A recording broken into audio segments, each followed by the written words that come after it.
আইন সবার আগে আমাদের স্ত্রীদের হাতে দিয়ে দেওয়া উচিত, যেটা আমরা প্রয়োগ করতে পারবো।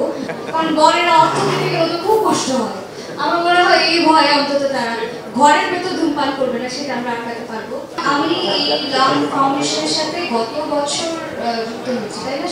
গত বছরই একটা গান আমি করার সুযোগ পেয়েছি। ফেরদৌস ওয়াহিদ, আমার মামা, আমার গুরুজন এই সুযোগটা করে দিয়েছেন। এটা আমার জন্য অনেক বেশি সম্মানের, সত্যিকার অর্থে। আর গতবার আমি উপস্থিত হতে পারিনি, সকালে ঘুম থেকে ওঠা আমার জন্য কষ্টে। নিয়ম নীতির মধ্যে আমি চলতে পারি না, চেষ্টা করবো চলার। এবার উপস্থিত হয়েছে, ভীষণ ভালো লাগছে। আর তামাক নিয়ে একটা কথা ছিল, আমি কথা শুনছিলাম মনোযোগ দিয়ে। তো তামাক নিয়ে আইনের কথা বলা হচ্ছিল, এরকম আইন করা হবে।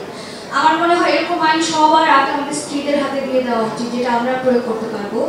ওয়ালটন টেলিভিশন মাত্র 25,490 টাকায় পাচ্ছেন গুগল টিভি। আমার বাসায়, আমার ড্রয়িং রুমের পাশে একটা ছোট্ট বারান্দা ছিল, সেই বারান্দাটা দখল হয়ে গেছে, কারণ ওখানে একটা ধূমপানের একটা কর্নার করা হয়েছে। এবং আমার স্বামীর বন্ধু বান্ধব যারা আসে তারা এই কর্নারটা দেখে খুব আবেগ আপ্লুত হয়ে যায়। খুব ভালো করেছেন, খুব ভালো করেছেন, একটা জায়গা হয়েছে। তো এরকম আইন আসলে আমাদের হাতে আগে দিয়ে দেওয়া উচিত, যেটা আমরা ঘরে প্রয়োগ করতে পারবো।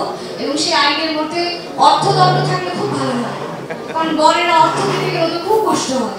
আমার মনে হয় এই ভয়ে অন্তত তারা ঘরের ভেতর ধূমপান করবে না, সেটা আমরা আটকাতে পারবো। আর বাইরে সম্ভবত অনেক আগে আইন হয়েছিল যে প্রবাসে ধূমপান করা যায় না, যদিও সেটার প্রয়োগ নেই। আমি বিশ্বাস করি এখন সেটার প্রয়োগ নিশ্চয়ই হবে। আর এখানে যারা ডাক্তার যারা আছেন উপস্থিত, তো আমি তো ডাক্তারদের বেশিরভাগ দেখি চোখ মুখ শক্তও করে বসে থাকি। আমার যত অনুষ্ঠান হয়েছে অভিজ্ঞতাতে তাই দেখছি এরা হাসতে জানে না, কিন্তু এখানে এসে দেখছি যেখানে ডাক্তাররা শুধু হাসে না, এরা বক্তা। মনে হয় ভবিষ্যতে ওনারা রাজনীতিতেও ভালো ছাপ ফেলতে পারবেন, আমার বিশ্বাস। সবাই ভালো থাকবেন।